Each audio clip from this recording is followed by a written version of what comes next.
사람하고 또 일주일 만에 만났습니다. 함께 축복하는 시간을 가지도록 하겠습니다. 샬롬 사랑합니다. 주일날 만나서 반갑습니다. 인사하겠습니다. 반갑습니다. 저하고도 인사하겠습니다. 샬롬 사랑합니다. 또 일주일 동안도 평안하셨지요?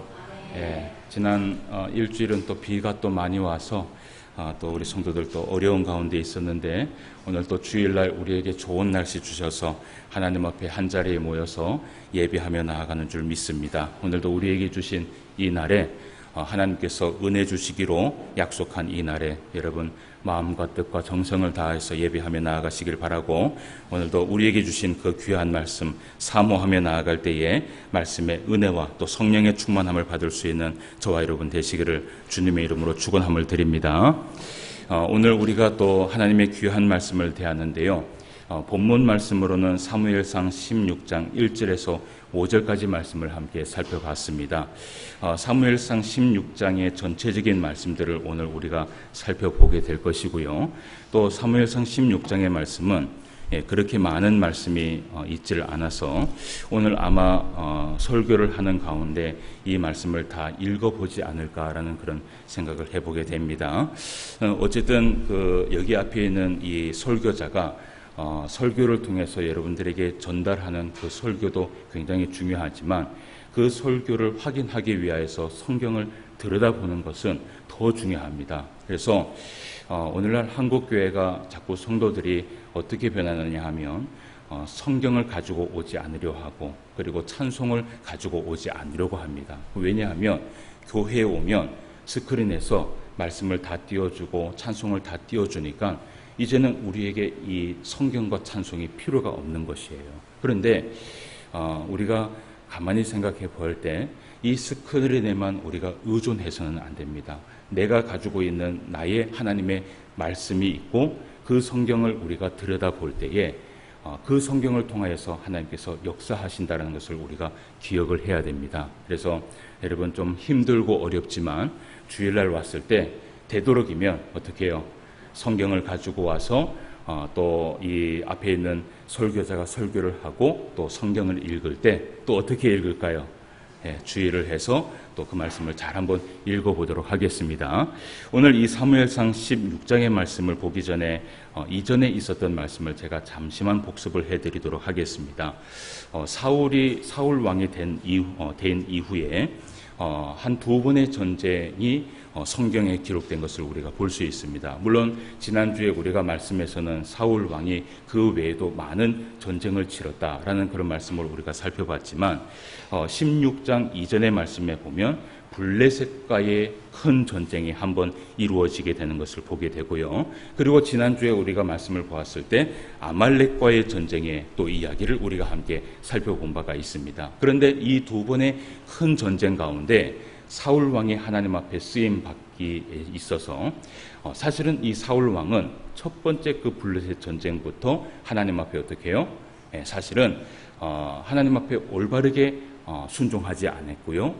그로 인하여서 사실은 이 사울 왕은 하나님 앞에 이미 버린 왕이 되었던 것입니다. 그런데 그렇게 버린 왕이 되었음에도 불구하고 하나님께서 바로 그렇게 내치시질 않으시는 이유는 뭐냐 하면, 여러분 우리가 늘 이 성경을 이렇게 볼 때에 기억해야 될 것이, 하나님께서 하나님의 마음에 원하신다고 그것을 마음대로 그렇게 하다 보면요, 결국은 이 땅의 질서가 사실은 흐려지게 됩니다. 그러니까 모든 것은 하나님의 뜻에 맞게끔, 하나님의 섭리에 맞게끔 하나님께서 인도하시는 대로 여러분 가는 것을 우리가 봐야 되는 것이에요. 그래서 왜 이런 일들이 일어나게 됐는가라는 것을 결론을 보게 되면 하나님의 뜻이 여기에 있었구나 라는 것을 우리가 알게 됩니다. 그러니까 예를 들어서 우리가 이제 오늘 사무엘상 16장의 말씀을 통하여서 무엇을 보느냐 하면, 사울 왕 다음에 그 다음 왕이 누굽니까?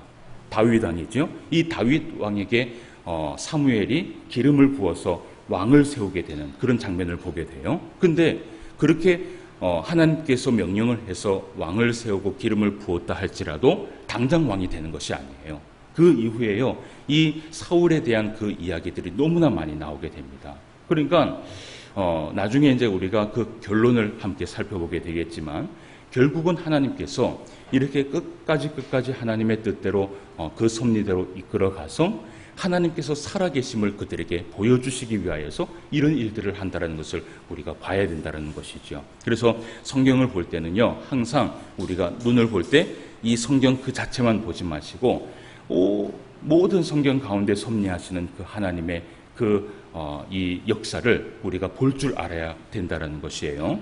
그래서 우리가 이제 지난주에 블레셋 전쟁과 아말렉 전쟁에서 말씀을 살펴봤을 때, 블레셋 전쟁에서는 이 사울 왕이 불순종했을 때 어떤 것을 불순종했냐 하면, 제사장이 제사를 드려야 하는 것을 본인이 마음대로 제사를 드리는 그런 일들이 일어나게 됐고요. 그리고 또 아말렉 전쟁에서는 어떤 일들이 있었냐 하면, 하나님의 원래 뜻은 뭐냐 하면 이 아말렉이라는 이 족속을 완전히 멸절하기를 원하셨어요. 그들의 사람뿐만 아니라 그들의 어린 아이, 또 그들의 동물, 그들이 가지고 있는 모든 것을요, 하나님이 다 전멸하기를 원하셨어요. 그 이유를 우리가 살펴봤죠. 그 이유는 하나님께서 사랑이 부족해서, 하나님께서 무섭고, 하나님께서 아주 이 백성들을, 이 아말렉 족속을 싫어해서 그런 것이 아니라, 이 아말렉 족속이 이전에 어떻게 해요? 하나님 앞에 크게 범죄한 사건이 있었기 때문에 하나님께서 그런 마음을 먹으신 것이죠.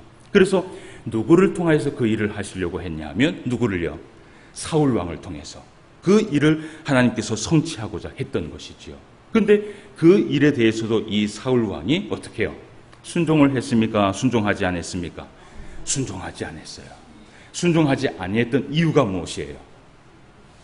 순종하지 않았던 이유는요, 이 사울 왕이요, 자기 눈에 당장 보이는 그 좋고 기름진 것이 하나님의 명령에 어떻게 해요? 그 믿음의 눈이 가려져 버리는 거예요. 그러니까 좋은 것, 기름진 것이 눈앞에 당장 보이니까 하나님의 그 명령이 들려지지가 않고, 하나님의 그 말씀에 순종할 수가 없고, 믿음의 눈이 가려지니까 할 수가 없는 것이에요. 그런 말씀을 통하여서 우리가 말씀을 함께 살펴봤는데, 그 사건을 통하여서 하나님께서 결심한 것이 있습니다. 우리가 말씀을 조금만 더 살펴보도록 하겠습니다. 사무엘상 오늘 16장 말씀을 봤는데요, 15장 34절 35절 말씀을 한번 보도록 하겠습니다. 34절 35절 말씀입니다. 이에 사무엘은 라마로 가고 사울은 사울 기브와 자기의 집으로 올라가니라. 35절 같이 읽어봅시다. 시작. 사무엘이 죽는 날까지 사울을 다시 가서 보지 아니하였으니 이는 그가 사울을 위하여 슬퍼함이었고, 여호와께서는 사울을 이스라엘 왕으로 삼으신 것을 어떻게 해요? 후회하셨더라. 이 사건을 통해서 하나님께서 이 사울 왕에 대한 마음을 어떻게 해요? 완전히 접으신 것이에요.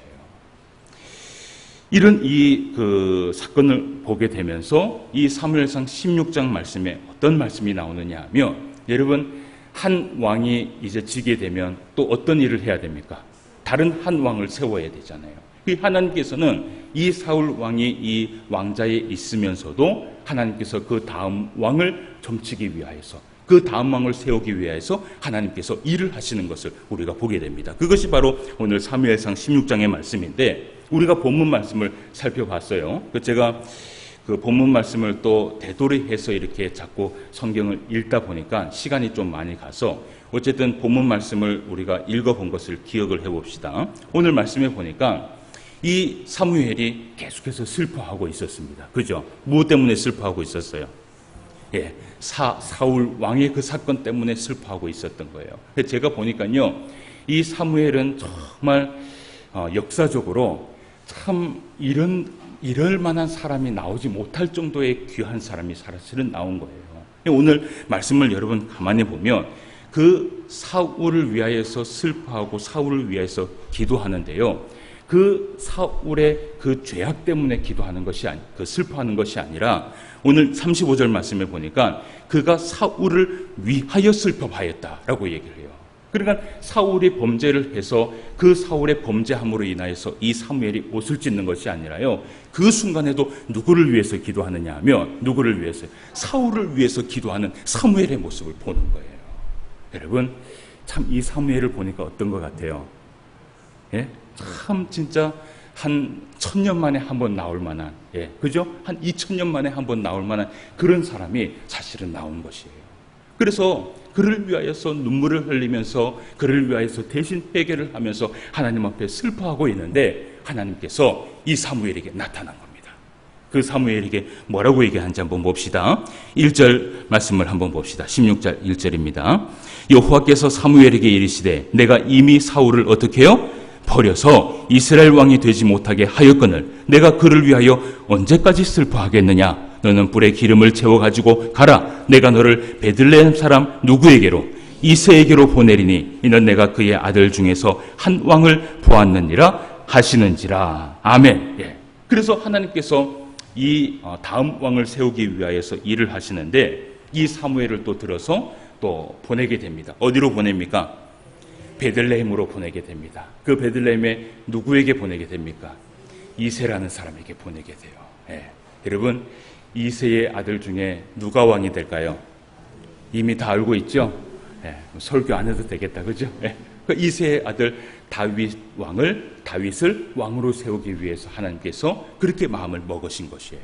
그런데 우리가 이제 이 성경을 보면서 우리가 지금까지 창세기부터 쭉 우리가 강의 설교를 했잖아요. 이런 것도 또 한번 살펴보면서 나가야 되는데, 여러분, 이 이새라는 이 사람, 이새라는 이 사람이요, 다윗의 아버지였던 이 이새의 할아버지가 누굴까? 할아버지. 이 이새의 할아버지가 누굴까요? 이새의 할아버지가요, 바로 보아스입니다. 여러분, 보아스 기억하세요? 기억하세요? 못하세요? 어디에 기록된 것이죠? 룻기서에. 그죠? 룻기서에. 그 룻기서에 말씀해 보면 사사기의 가장 암흑기 같은 그 시대에 그 이 시어머니 나오미를 따라서 이스라엘에 온 여인. 그 여인의 이름이 누구예요? 나오미예요? 아니죠. 룻이라는 여인이죠. 그 룻이라는 여인이 뭐라고 고백을 했냐면 어머니의 민족이 나의 민족이고 어머니의 하나님이 나의 하나님이다. 라고 그렇게 아주 그 주옥 같은 그 말과 동시에 고백을 하면서 그렇게 효심이 있었던 그 룻이라는 그 여인의 남편이 누구냐 하면 바로 보아스고요. 그 보아스가 누구냐 하면 바로 이새의 할아버지예요. 여러분, 한번 보세요. 어떻게 보면 다윗에게 있어서는 이 보아스와 룻이 어떤 이 족보를 가지고 있냐 하면 제가 보니까 고조 할아버지의 고조 할머니입니다. 그죠? 그러니까 이 다윗이 살아생전에 이 그 보아스와 또 룻이 살아 있었는지는 모르겠지만 그거는 제가 아직 들여다보지를 못했어요. 모르겠지만 어쨌든 이 다윗은 자기의 고조 할아버지가 누구예요? 보아스고요. 자기의 고조 할머니가 누구예요? 룻이라는 여인이에요. 여러분, 우리가 한번 생각해 보세요. 룻기 2장 3절 말씀에 보면 이런 얘기를 해요. 룻기와 보아스가 우연히 만났다라고 성경을 얘기하거든요. 그런데 우리가 이 말씀을 쭉 살펴봤을 때 이것이 우연입니까? 아니면 하나님의 섭리입니까? 여러분, 기가 막힌 섭리예요. 기가 막힌 섭리예요. 만약에 그 룻이라는 여인이 여러분 이 나오미를 따라서 이스라엘 백성에 오지 않았다면, 그죠? 그리고 그 룻이라는 여인과 이 보아스라는 이 남자가요 서로 어떻게 해요? 눈이 맞지 않았다면, 눈이 맞지 않았다면, 여러분 사람의 마음이라는 게 아무리 이쁘고 아무리 아름다워도요 어떻게 해요? 다 자기 눈에 뭐예요? 자기 눈에 안경이에요.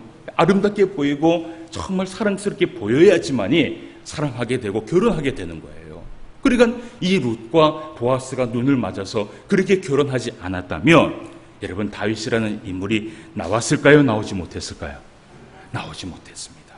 그런데 이 다윗이라는 인물이 나오지 못했으면 또 더 나아가서 누가 나오지 못한 줄 아세요? 예수 그리스도가 나오지 못한 것이에요. 우리가 성경을 보면서 한 가지 깨닫는 것이 있어요. 우리의 인생이라는 것은요 우연이라는 것은 없다라는 것이에요. 성경은 이렇게 얘기하고 있어요. 태초전에 이미 우리를 하나님의 자녀로 삼았다라고 얘기를 해요. 여러분 이것이 믿어지세요?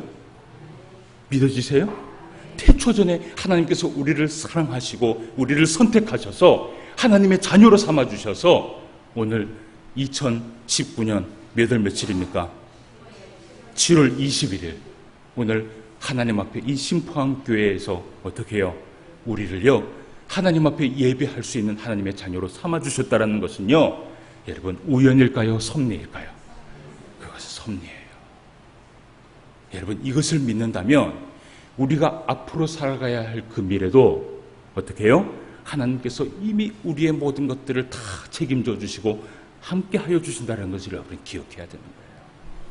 우리가요 이 시간 우리 옆 사람과 다시 한번 인사합시다. 뭐라고 인사할까요? 우리는 하나님의 섭리 가운데 만난 사람이에요. 그죠? 길가에 가다가 잠시 아직 하지 마세요. 아직 주지도 않았는데 뭘 하고 있어. 우리 지나가다가 우연히 옷깃을 쓴 척 갖고 만난 사람이 아니에요. 태초전에 하나님께서 결정하셨고 태초전에 하나님께서 이미 계획하신 하나님의 섭리된 사람들이 모여서 지금 뭘 하고 있어요? 예배드리고 있어요. 그러면 손을 잡는데 어떻게 잡아야 될까요? 이거는요 우연을 떠나서 어떻게 해요? 섭리 가운데 만난 거예요. 그죠? 그러면 여러분 손을 꼭 붙들고 이것은 하나님의 섭리입니다. 당신을 진심으로 사랑합니다. 우리 고백합시다. 시작. 감사합니다. 저와 여러분이 만난 것은 하나님의 섭리요 하나님의 역사인 줄 믿습니다. 그래서 오늘 우리가 그런 말씀들을 좀 살펴봅니다. 근데 이제 오늘 우리가 이제 어쨌든 말씀을 계속해서 살펴볼 것이 이 사무엘이 이제 어디로 갔습니까? 어디로 갔어요? 베들레헴이라는 곳에 갔어요. 거기에서 이새를 만나게 됩니다. 오늘 말씀에 보니까 이새를 딱 만나게 돼서 그 이새를 부르게 되는데 그 이새를 부를 때에 누구를 같이 불렀냐 하면 그의 아들들을 함께 초청을 했어요. 그래서 제사를 드리고 화목제를 드리고 같이 음식을 나누자 이렇게 사무엘이 말을 한 것이에요. 근데 그렇게 이새의 집에 왔고 그의 아들들을 다 불러 모았는데 여기까지 우리가 말씀을 봤습니다. 그 이후에 어떤 일들이 일어나는지 우리가 말씀을 봅시다. 자, 6절에서 11절까지 말씀입니다. 자, 6절에서 11절까지 말씀을 한번 봅시다. 그들이 오매 누가 왔어요? 이새의 아들들이 다 온 거예요. 아시겠죠? 그들이 오매 사무엘이 엘리압을 보고 마음에 이르기를 여호와의 기름 부을 자가 과연 주님 앞에 있도다 하였더니 여호와께서 사무엘에게 이르시되 그의 용모와 키를 보지 말라. 내가 이미 그를 버렸노라. 내가 보는 것은 사람과 같지 아니하니 사람은 외모를 보거니와 나 여호와는 무엇을 본다고요? 중심을 보느니라 하시더라. 이새가 아비나답을 불러 사무엘 앞을 지나가게 하매 사무엘이 이르되 이도 여호와께서 택하지 아니하셨느니라 하니 또 이새가 산마로 지나가게 하매 사무엘이 이르되 이도 여호와께서 택하지 아니하셨느니라 하니라. 이새가 그의 아들 7을 다 사무엘 앞으로 지나가게 하나 사무엘이 이새에게 이르되 여호와께서 이들을 택하지 아니하셨느니라 하고 11절 말씀 읽어봅시다. 시작. 또 사무엘이 이새에게 이르되 내 아들들이 다 여기 있느냐? 이새가 이르되 아직 막내가 남았는데 그는 양을 지키나이다. 사무엘이 이새에게 이르되 사람을 보내어 그를 데려오라. 그가 여기 오기까지는 우리가 식사 자리에 앉지 아니하겠노라. 아멘. 여기까지만 말씀을 봅시다. 오늘 어떤 일들이 있었냐 하면 그 아들들이 다 왔어요. 그 아들들이 왔는데 몇 명의 아들들이 왔어요? 6명입니까? 7명입니까? 7명이에요. 성경을 자세히 보셔야 돼요. 우리 권사님 성견 지명에 있는 것이 나중에 이 역대상에 가면요, 이 다윗 그 이새의 아들을 7명만 이야기를 해요. 그것까지 바라보는지 몰랐어요. 어쨌든 그것은 나중에 우리가 한번 보도록 하고요. 어쨌든 오늘 이 아들이 몇 명이 왔냐면 7명의 아들이 왔어요. 7명의 딱 아들이 왔는데 첫 번째부터 딱 옵니다. 첫 번째부터 딱 오는데 첫 번째 아들이 누굽니까? 첫 번째 아들은요, 6절 말씀에 보니까 사무엘이 누구를 봤어요? 엘리압을 본 거예요. 이게 첫째 아들이에요. 그 엘리압을 딱 보자마자 이 사무엘이 어떤 마음을 느꼈냐 하면 어떻게 해요? 말씀에 보니까요, 여호와의 기름 부을 자가 어떻게 해요? 과연 주님 앞에 있도다. 그의 체격과 그의 외모와 그의 모든 것을 봤을 때 누구보다 뒤처지지 않았을 거라고 생각해요. 사무엘이 보기에요, 사울 못지않게 하나님께서 잘 점지었구나, 이렇게 생각을 한 거예요. 그래서 이 사무엘이 기름을 부으려고 마음을 딱 먹는데 그때 하나님께서 이 사무엘에게 뭐라고 얘기를 하느냐 하면 이런 얘기를 해요. 여호와께서 사무엘이 이르시되 무엇을 보지 마라 그래요? 그의 용모와 길을 보지 말라는 것이에요. 그러면서 이런 얘기를 해요. 내가 이미 그를 어떻게 해요? 버렸느니라. 여러분, 이 말씀은요, 진짜 이 엘리압을 하나님께서 싫어해서 이런 말씀을 한 것이 아니에요. 그러니까 이 말은 뭐냐 하면 하나님께서 사람의 용모를 보고 따지지 말라는 것이에요. 이를 선택한 것이 아니라 다른 사람이 있다라고 얘기한 것을 이렇게 번역을 한 것이지요. 그래서 이 엘리압을 딱 보고 지나칩니다. 그리고 그 두 번째 아들이 지나가요. 누가 지나갑니까? 예, 아비나답이 딱 지나갑니다. 근데 이 아비나답도 어떻게 해요? 왕입니까? 왕이 아닙니까? 아닌 거예요. 또 세 번째 아들이 지나가요. 누가 지나갑니까? 삼마가 지나가요. 이 삼마라는 이름이 역대상에 가면 이름이 바뀌게 됩니다. 그래서 많은 역사학자들이 이 아들이 죽고 다른 아들이 일어난다 해서 7명의 아들이다라고 얘기를 하는데 전혀 그렇지 않습니다. 이 삼마라는 이 아들은 죽지 않았어요. 예, 어쨌든 우리가 나중에 그 말씀을 또 보게 될 거예요. 그 삼마로 지나가는데 이 삼마도 어떻게 해요? 왕이에요, 왕이 아니에요? 하나님께서 신호를 주지 않는 거예요. 그래서 4명 이후에는 성경에 기록을 하지 않고 있어요. 나중에 우리가 이 이세의 아들에 대해서 말씀을 이제 이름이 몇 명인지 우리가 보게 될 텐데 오늘은 우리가 보지는 않습니다. 보진 않는데 어쨌든 요약을 해서 기록을 했어요. 그래서 세 번째 지나가고 몇 번째 지나갑니까? 다음에 네 번째 넘어가고 다섯 번째 지나가야 돼요? 아니죠. 네 번째 지나가고 다섯 번째 지나가고 여섯 번째 지나가고 일곱 번째 지나가는데 하나님께서 신호를 줘야 안 줘요? 신호를 안 주는 거예요. 여러분, 여기에 모인 아들이 다 지나갔어요. 그러면 어떻게 해야 돼요? 이 사무엘이 어떨 것 같아요? 예? 사무엘이 어떨 것 같아요? 난감한 거죠. 아들은 없는데. 이 사무엘이 그 이세에게 뭐라고 얘기를 하냐 하면 당신의 아들이 이게 다냐? 그렇게 물어보는 거예요. 그러니까 이 이세가 뭐라고 얘기합니까? 우리에게 막내가 하나가 있는데 막내가 저기에서 뭘 하고 있어요? 양을 치고 있다는 거예요. 자, 여기에서 우리가 한 가지 좀 의문점을 가져야 될 게 있어요. 왜 이세는요 아들을 불렀을 때 7명만 불렀을까? 왜 그랬을까라고 생각해요? 왜 7명만 불렀을까? 예? 그렇게 생각하지 않으세요? 아들을 부르면은 다 불러야 돼요? 안 그러면 일부만 불러야 돼요? 다 불러야 되죠. 만약에 한 명이 빠지면 이것은 성경을 가만히 보면 어떻게 하는 거예요? 혹시 다윗의 아버지 이세가 다윗을 어떻게 해요? 편애해서 미워해갖고 7명의 아들만 사랑하고 이 다윗은 어떻게 해요? 미워해서 어디로 보내요? 저기 양치는 곳에 가서 고생을 시켰을까? 그 막내, 그 아무것도 모르는 그 막내를. 여러분, 그렇게 우리가 이해할 수 있습니다. 그리고 또 다르게 이해를 하면 우리가 성경에 보면 요셉 이야기를 우리가 봤잖아요. 그죠? 그 요셉이요 누구에게 그렇게 괴롭힘을 당해요? 그 형제들에게 그렇게 괴롭힘을 당해갖고 결국은 이 요셉이 종으로 팔리게 되고 그 어려운 인생길을 걸어가게 되잖아요. 그러면 여기에도 보면 7명의 형들이 이 다윗을 어떻게 해요? 미워했을까? 어떻게 생각하세요? 성경을 보다가 이런 의문점이 있으면 가만히 묵상을 하면서 이것을 해결을 해야 되는 거예요. 자, 여기에요. 이 이새가 다윗을 부르지 않은 이유가 있었어요. 그 이유는 뭐냐면 여러분 5절 후반부의 말씀을 봅시다. 5절 후반부의 말씀에 보면 이런 얘기를 해요. 5절을 다 마치 볼게요. 이르되 평강을 위함이니까 내가 여호와께 제사로 왔으니 스스로 성결하게 하고 와서 나와 함께 제사하자 하고 이새와 그 아들들을 성결하게 하고 어디에 청한다라고 얘기를 해요? 제사에 청하니라라고 얘기를 해요. 이 제사에 청한 거예요. 이 제사에 청했다는 것은 뭐냐면 이스라엘의 법에 따르면 여러분 성인식이 마친 사람이 제사에 청함을 받을 수 있어요. 그러니까 이 다윗은 어떤 처지에 있었냐 하면 아직 성인식을 하지 않은 그런 어린 아이였어요. 예. 그러니까 이 어린 아이는 이새가 생각하기도 그렇고 또 그의 형제들이 생각하기도 그렇고 다윗을 초청할 필요가 어떻게 해요? 있어요, 없어요?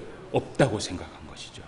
여러분, 우리나라도 요즘은 그런 문화가 많이 없지만 아주 어린 애들 있잖아요. 그 아주 중요한 자리에 가게 됩니다. 예를 들어서 여러분, 중요한 자리라고 하면 청와대에 간다고 한번 생각해 봅시다. 그죠? 네, 청와대에 가는데 이 8살, 7살 된 이 아이가요, 아주 천방지축이라, 예, 막 여기저기 돌아다니면서 뭐 만졌다 하면 다 깨져버리고, 예, 그런 이 아이가 있어요.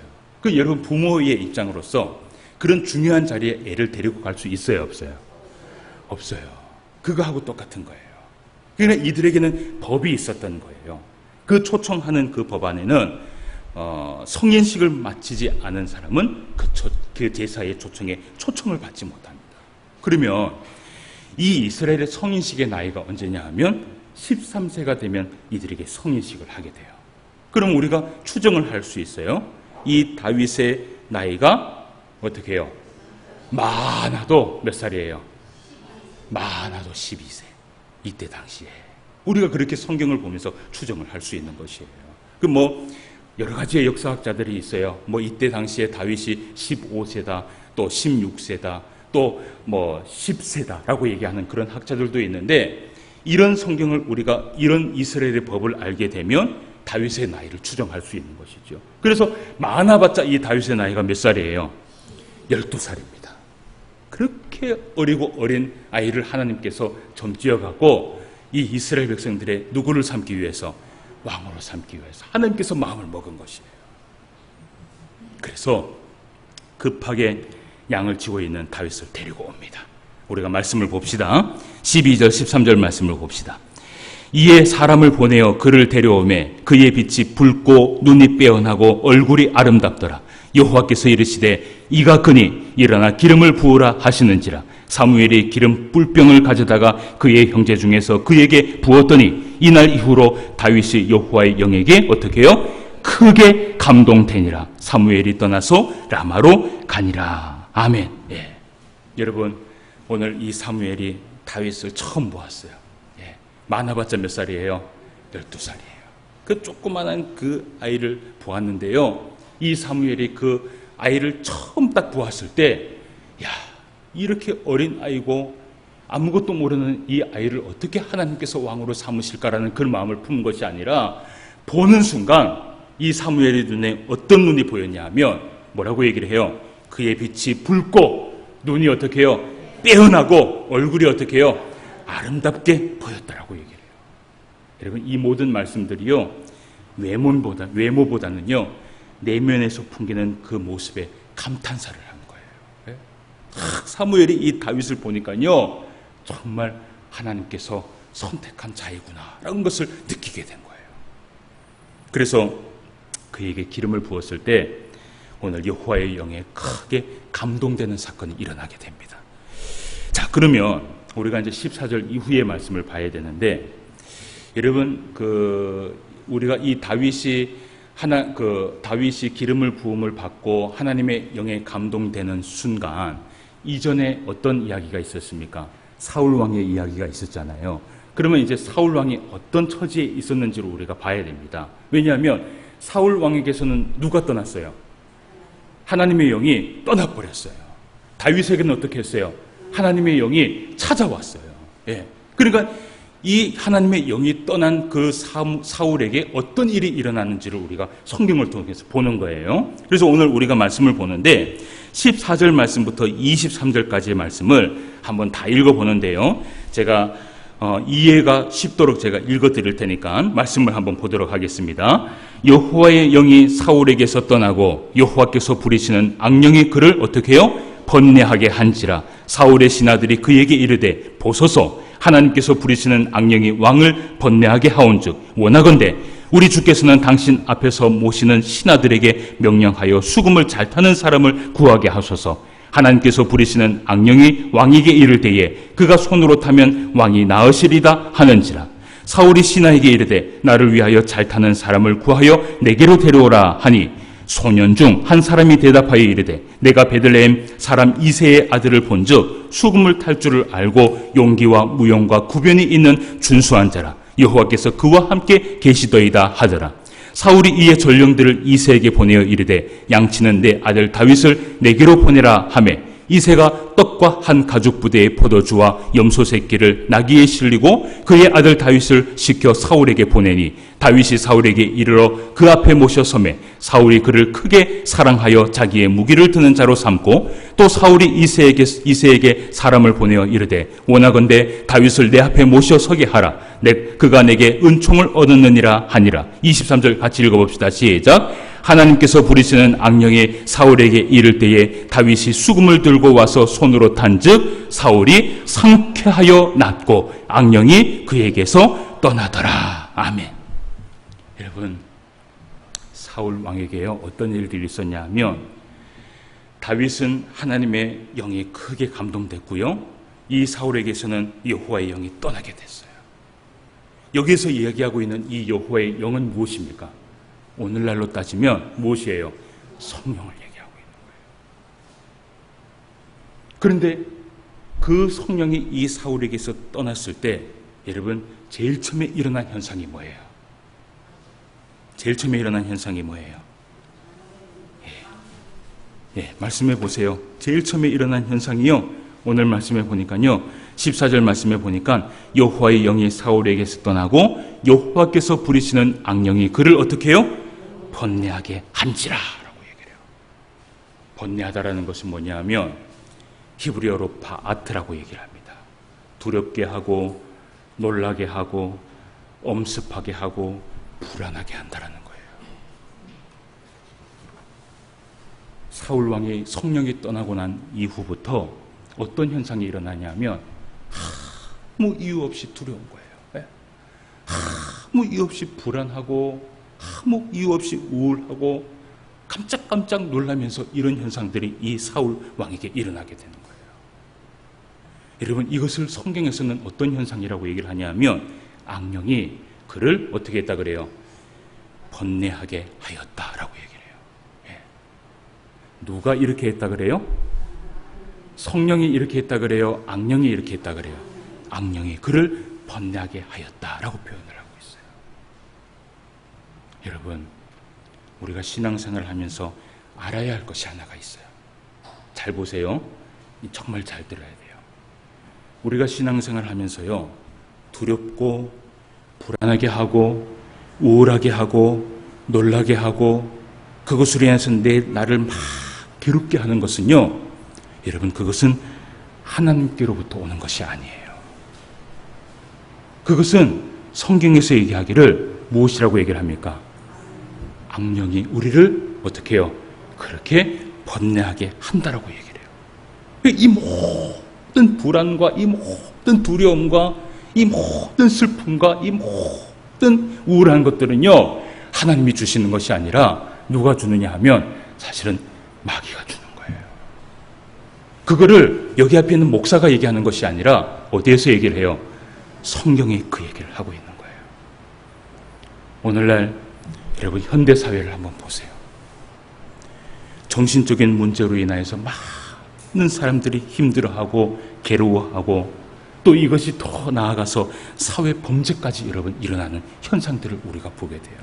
그런데 여러분 오늘날 이렇게 일어나는 그 정신적인 이 현상들을 일반적으로 볼 것이 아니에요. 성경의 역사를 보면 성경의 이 역사는 반복이 있습니다. 여러분 성경을 보니까 그런 것 같아요? 그렇지 않아요? 그런 것 같죠? 성경엔 반복이 있어요. 근데 이 반복에는요 하나님의 그 역사도 반복이 있지만 마귀의 역사도 반복이 있어요. 어떤 한 역사에서는 이 마귀가 일어나서 드러나서 크게 활동을 하는 시기가 있는가 하면 다른 역사에서는요 이 마귀가 어떻게 역사하느냐? 숨어서 역사하고 활동하는 시기가 있었던 거예요.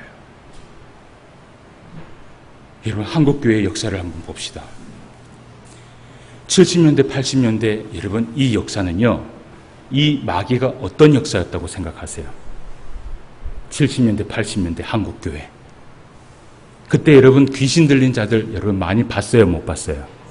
많이 봤죠. 그래서 교회에서 집회를 하거나 기도원에서 집회를 하면 항상 이 귀신 들린 자들을 데리고 와요. 그죠? 그래서 앞에 있는 목사님이 기도를 하거나, 그죠? 명령을 하거나 찬송을 부르면 그 귀신이 두려워서 어떻게 해요? 떠나게 되는 것을 여러분 봤습니까? 못 봤습니까? 예, 못 보신 분들도 많이 계시죠. 그런데 저도요, 어릴 적에 우리 어머니 쫓아다니면서 기도원을 다니면서 기도원마다 항상 있었던 것이 뭐냐면 귀신 들린 자들이에요. 예. 근데 오늘날 이 시대를 한번 보세요. 여러분, 그런 사람들을 여러분 많이 봐요, 못 봐요? 못 봐요. 그러면 우리가 이 성경을 보면서 역사를 볼 수 있는 눈이 있어야 되는 거예요. 여러분, 지금 이 시대에 귀신 들린 자들이 없다고 해서 사탄이 가만히 있습니까? 아니요. 여전히 뭘 하고 있어요? 크게 활동하고 있어요. 그러니까 이 귀신은요, 크게 나타내서 역사하는 그러한 시기가 있는가 하면 어떻게 해요? 숨어서 누구를 괴롭혀요? 마귀가 제일 좋아하는 게 뭐라고 생각하세요? 마귀가 제일 좋아하는 게 마귀가 제일 좋아하는 게 뭘까요? 제사 드리는 음식일까요? 아니에요. 사람을 괴롭히는 거예요. 왜 그런 줄 아세요? 사람을 괴롭히는데 물불을 가리지 않고 사람을 괴롭힙니다. 믿는 자든 믿지 않는 자든 다 괴롭힙니다. 왜 그런 줄 아세요?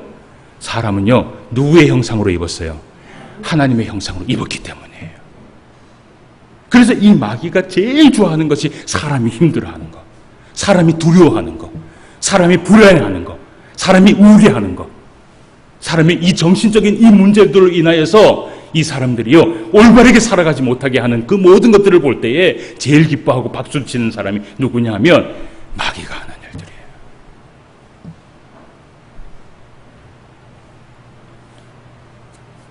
여러분, 우리 마음속에 이러한 것들이 있을 때 이것을 누가 줬다고 생각해야 돼요?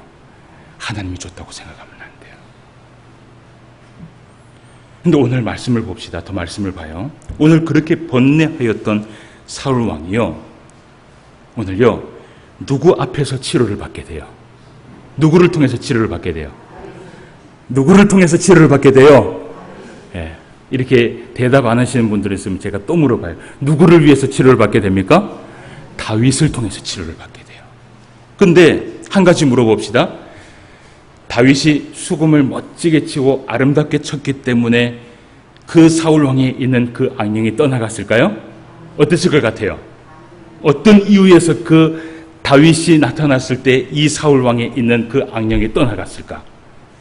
수금을 타기는 탔지만 그 수금을 타고 있는 다윗에게 무엇이 있었냐면 성령이 있었던 거예요. 네? 하나님의 영이 어떻게 해요? 크게 감동된 사람이었던 거예요. 오늘 우리가 예배를 드리면서 성가대가 뭘 했어요? 성가대가 앞에 나와서 뭘 했어요? 찬송 불렀죠? 예, 매주 찬송 부르잖아요. 그죠? 그런데 노래를 멋지게 하고 아름답게 하고 이쁘게 하면 여러분 은혜스럽다고 생각하시죠? 그건 사실이 아니에요. 정말 이 성가대가 은혜를 끼치고 하나님 앞에 영광 돌리는 찬송을 하려면 어떻게 되는 줄 아세요? 성가대원이요, 하나님의 영에 크게 감동이 되어야 되는 거예요. 크게 감동이 되면 그 성령의 역사가 성도들에게 임하게 되고요, 그 성령의 역사가 하나님 앞에 영광을 돌리는 거예요.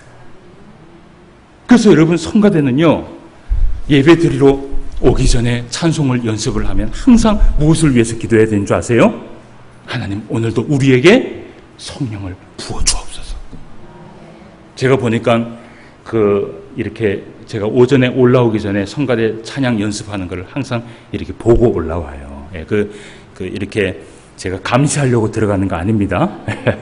우리 성가대원들이 또 어떻게 모였나, 잘하고 있나, 그렇게 보려고 제가 들어가는데, 오늘은 제가 보지를 않았어요. 예, 이렇게 빨리 올라올 일이 있어서 보지를 못했는데, 여러분, 그렇게 제가 딱 들어갈 때마다 마치고 나면 누군가 한 사람이 기도를 하더라고요.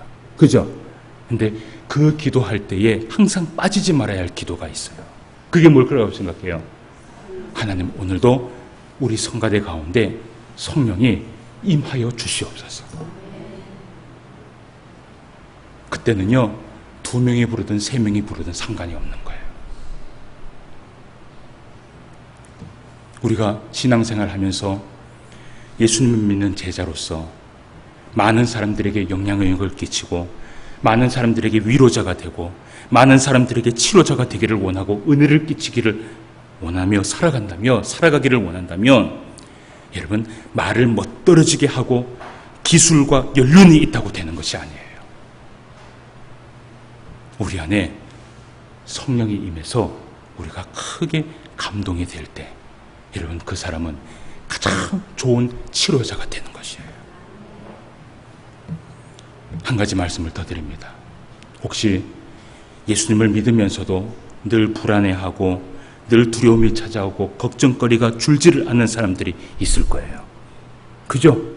오늘날 이것이 교회의 큰 문제입니다. 서울에 있는 제가 아는 목사님이요, 이런 얘기를 해요. 뭐라고 얘기를 하냐면 요즘 목회를 못 하겠대요. 왜 그러시느냐 그러니까 교회에 우울증에 있는 성도들이 상담을 하러 너무나 많이 오기 때문에 그 성도들 보느냐고 신방을 못 나간대요. 그러니까 이 우울증이라는 것이 이 교회에 들어와서 얼마나 많은 영향을 끼치는지 모릅니다. 그래서 어떤 집사님이 이런 그 신앙 고백을 하는 걸 제가 들었어요. 하도 힘들고 막 어렵고 막 한 번 걱정하기 시작하면 여러분 머리가 아픕니까 안 아픕니까? 그 걱정하시는 분들은 아실 거예요. 예. 그러니까 머리가 막 깨지도록 아프잖아요. 그래서 그 한 분 이 전사님, 한 분 이 집사님이 이걸 좀 해결하기 위해서 집에 뭘 했냐면 찬송가를 매일 틀어놓는 거예요. 예. 근데 처음에는 이 찬송가를 매일 틀어놓으니까 위안이 좀 되는데 시간이 지나니까 어떤 줄 아세요? 아무리 찬송가를 틀어놔도 해결을 받지 못하는 거예요. 여러분, 찬송가는 그렇게 마치 부족처럼 사용되어지는 것이 아니에요. 우리가 꼭 기억해야 되는 거예요. 우리의 일상생활 속에서 번뇌함과 우리의 일상 속에서 그 모든 두려움과 불안함과 그리고 우울함과 이 모든 것을 이길 수 있는 힘이 있어요. 첫 번째는 하나님의 영이 머무른 곳으로 와야 돼요. 그 수밖에 없어요. 하나님의 영이 머물고 하나님의 영이 역사하는 곳에 임하게 되면 우리의 심령에 있는 모든 마귀의 것들은 떠나갈 줄 믿습니다. 그것이 성경이 얘기하고 있는 대답이에요. 그리고 두 번째는요, 하나님의 영이 감동된 사람들과 친밀한 교제를 나눌 수 있어야 되는 거예요. 예? 오늘 사울이 누구를 만난 것처럼 다윗을 만난 것처럼. 그리고 세 번째 가장 중요한 것은 내가 하나님의 영에 감동된 사람이 되어야 되는 거예요. 말씀을 한 개 찾아보고 마치도록 하겠습니다. 누가복음 4장 18절 19절 말씀을 한번 찾아봅시다. 누가복음 4장 18절 19절 말씀 같이 한번 읽어봅시다. 주의 성령이 읽어봅시다. 시작. 주의 성령이 내게 임하셨으니 이는 가난한 자에게 복음을 전하게 하시려고 내게 기름을 부으시고 나를 보내사 포로된 자에게 자유를, 눈먼 자에게 다시 보게 함을 전파하며 눌린 자를 자유롭게 하고 주의 은혜의 해를 전파하게 하려 하심이라 하였더라. 아멘. 여러분, 주의 성령이 임할 때에 우리에게 일어나는 일들이 바로 여기에서 얘기하는 거예요. 첫 번째는 복음을 전하게 됩니다. 두 번째는 포로된 자가 자유케 됩니다. 세 번째는요, 믿음의 눈으로 바로 볼 수 있게 됩니다.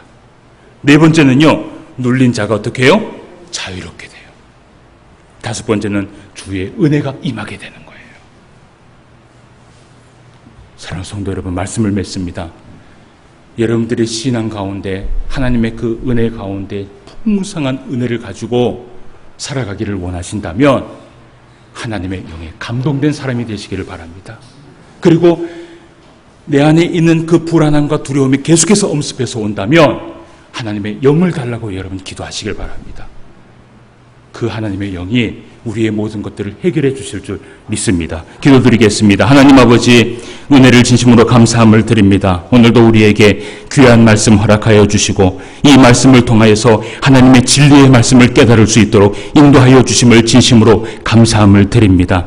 오늘날 우리가 살아가고 있는 이 사회에도 마귀는 끊임없이 우리를 괴롭히고 힘들게 하고 번뇌케 하고 있습니다. 이런 신앙의 삶 가운데에서 우리가 승리하며 살아갈 수 있는 유일한 길은 하나님의 영에 크게 감동되는 것 외에는 아무것도 없다는 것을 기억하며 우리가 오늘도 하나님 앞에 기도하며 나아갈 수 있는 주의 성도가 될 수 있도록 인도하여 주시옵소서. 하나님의 영이 머무는 곳에 있을 수 있는 주의 종들이 되게 하여 주시옵시고 하나님의 영에 감동된 사람들과 친밀한 교제를 나눌 수 있도록 주님 인도하여 주시옵시고 우리가 하나님의 영에 감동되어서 하나님의 그 말씀 앞에 순종하며 살아갈 뿐만 아니라 우리 주변에 있는 수많은 힘들어하고 번뇌하고 있는 세상의 많은 사람들에게 영향력을 끼치며 살아갈 수 있는 주의 모든 종들이 되게 하여 주시옵소서. 오늘도 말씀으로 함께해 주심을 감사함을 드리며 모든 말씀 예수님의 이름으로 기도드리옵나이다. 아멘.